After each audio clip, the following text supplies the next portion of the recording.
Hello hello Johnny సినిమాని గతంలో మీరు డైరెక్ట్ చేసి ఆ టైంలో కొంత ఫ్లాప్ అనే ఇబ్బందికరమైనటువంటి వాతావరణాన్ని కలిగించుకున్నారు.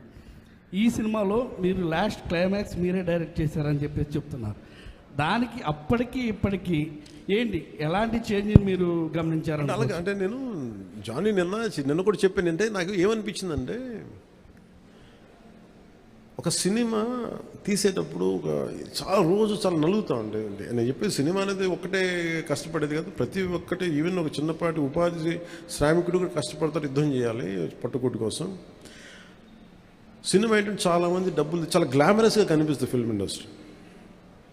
దానికి నేను ఒక చిరంజీవి గారు లాంటి అన్నయ్య ఉండి, నేను సక్సెస్ఫుల్ అయిన యాక్టర్గా ఉండి, ఖుషి తర్వాత వరుసగా విజయాల తర్వాత కూడా ఒక జానీ అనే సినిమాని నేను డైరెక్ట్ చేసేది ఆడకపోయిన వెంటనే ఒక 5 రోజులు 10 రోజులు నెల రోజుల తర్వాత ఫస్ట్ షో పడింది, ఇది బాగలేదు అనగానే వెంటనే మొత్తం ఫైనాన్షియర్స్ డిస్ట్రిబ్యూటర్స్ అందరూ నా ఇంటి మీదకి వచ్చేసారు. మాకు డబ్బులు రావట్లేదు, ఇప్పుడు ఏం చేస్తాం? నా క్వశ్చన్ ఏముందంటే, మీకు డబ్బులు ఇచ్చినప్పుడు నాకు ఎప్పుడు ఎక్స్ట్రా ఇవ్వలేదు కదా, ఇప్పుడు డబ్బులు పోయినప్పుడు అది ఉండదు అక్కడ. సో నేను కంప్లైంట్ చేయట్లా. అంటే నాకు ఏమనిపించిందంటే, ఫస్ట్ టైము నాకు చాలా ఒక కాలంలో చెప్తున్న అన్ని బంధాలు ఆర్థిక బంధాలు నాకు అది గుర్తొచ్చింది. నేను ఆ రోజు మొత్తం నా రెమ్యునరేషన్ తీసుకోలేదు, ఇచ్చేసాను. నాకేమనిపించిందంటే, ఒంటరితనం అనిపించాను. అంటే ఇప్పుడు ఎలా ఉంది అంటే, గత ప్రభుత్వం చేసిన ఒక దుర్మార్గాలన్నీ నేను చేసేసి అందరూ నిందిస్తుంటే నేను ఎంత బాధపడాలో, సినిమా ఫ్లాప్ అయితే నన్ను బాధపడమని అందరూ అలా చెప్తా ఉన్నాను. నా ఉద్దేశం ఏంటంటే, సినిమా చేసాం, బాగలేదు, ఆడలేదు అంతే. కానీ దానికి ఏంటి ఏదో ఒక కొంపలంతా మునిగిపోయినట్టు ఇలా మోకాలు పెట్టుకున్నారండి. అందరూ డీలా అయిపోయి, ఓకే నష్టపోతే ఒక ఎంత నష్టపోయింది చూద్దామని చెప్పి ఫైనల్ నేను ఏం చేయగలిగింది, బాబు నాకు ఇచ్చిన రెమ్యునరేషన్ ఇది, నాకు రూపాయి వద్దు తీసుకోండి అని చెప్పి నేను ఇంకో 15 లక్షల అప్పు నేను తీసుకున్నాను. దాని తర్వాత ఇంకోళ్ళ దగ్గర ఆ అనుభవం నన్ను చాలా బలమైన వ్యక్తం చేసింది. ఆ ఒక్క జానీ ఫెయిల్యూర్ నాకు ఎంత హెల్ప్ చేసిందంటే, పాలిటిక్స్లో హెల్ప్ చేసింది. నేను 2019లో ఓడిపోతే మళ్ళీ నాకు అదే గుర్తొచ్చింది. నేను ఎలా సర్వైవ్ అయ్యానప్పుడు, failure is a part and parcel of growth. అది నాకు బాగా బలం ఇచ్చి, నిన్న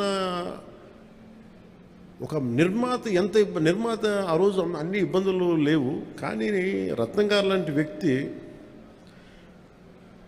ఒక చిన్నపాటి మేకప్ అసిస్టెంట్గా ప్రారంభించిన వ్యక్తి, అంచెలంచెలుగా శంకర్ లాంటి వాళ్ళతో సినిమా తీసి పాన్ ఇండియా సినిమాలు తీసిన వ్యక్తి ఈ రోజున సినిమా రిలీజులకి ఇబ్బంది పడతా ఉంటే నాకు అనిపించింది, చాలా బాధేస్తుంది. ఇది నాకు అందుకని నేను దగ్గరుండి ఈ సినిమాని ప్రేక్షకుల దగ్గర తీసుకెళ్ళాలి అనేది నిర్ణయించుకున్నాను. సో నాకు అందుకు అనిపించింది అన్నమాట. అందుకని నా జానీ అనేది ఎందుకు వచ్చిందంటే, ఇంత ఫీబుల్గా ఉంటారు. అంటే మనీ దగ్గరికి వచ్చేటప్పటికి అందరూ నువ్వు చస్తావో పెడతావో తెలియదు, కానీ మాకు ఇలా కట్టాలి అందు ఒకసారి ఇర్లాజికల్గా ఉంటుంది. సో అలాంటి సమయంలో నాకు ఆయన అండగా నిలబడాలి. అందుకని that's reason why I quote. అందుకని క్లైమాక్స్ ప్రత్యేకించి నేను ఎందుకు చెప్పానంటే, అప్పుడు నేను కొన్నిసార్లు నేను బుల్డోజ్ చేసుకుని వెళ్ళాల్సింది. కొన్నిసార్లు రైట్ నిర్ణయం మన మనసుకు తెలుస్తుంది యాజ్ అ ఫిల్మ్ మేకర్గా. కొన్నిసార్లు పక్కన వాళ్ళు మాటలు, నేను అసలు ఎప్పుడు పక్కన వాళ్ళ మాటలు విన్నాను.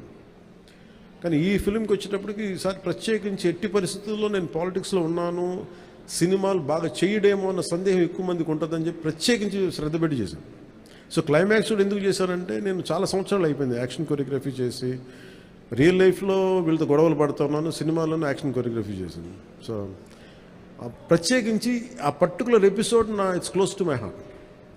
చిన్నప్పుడు ఎప్పుడు పుస్తకాల్లో చదువుకున్నాం, హిందూగా బతకాలంటే జిజియాపుని కట్టాలి. సో ఆ బాధ ఏదో ఉండిపోయినట్టుంది ఎక్కడో. సో అది ఆ వెంటౌట్ తీసుకున్న అవకాశం దొరికింది, ఐ యూజ్డ్ ఇట్ అంతే. సార్ మనం చూసుకున్నట్లయితే లేదు తీసుకుని